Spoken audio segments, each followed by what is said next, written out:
How important are groups and organizations to you? According to sociologists, we need groups and organizations to live and participate in a society. Historically, the basis premise of groups and organizations was that individuals engaged in face to face interactions in order to be part of a group. Millions of people today communicate with others through the internet, smartphones, and other forms of information technology to make it possible for them to talk with individuals they have never met and who may live thousands of miles away. A variety of networking websites, including Facebook, Twitter, and Google Plus, now compete with, or in some cases, replace live person to person communications. If you see three strangers standing at a street corner waiting for a traffic light to change, do they constitute a group?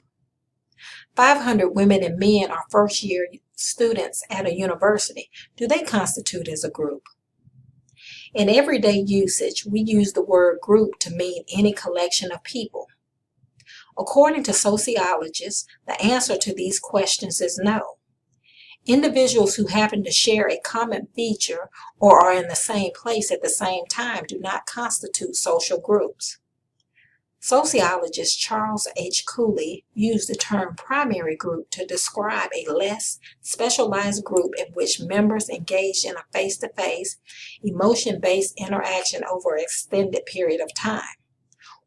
What purpose do groups serve? People form groups to meet instrumental and expressive needs.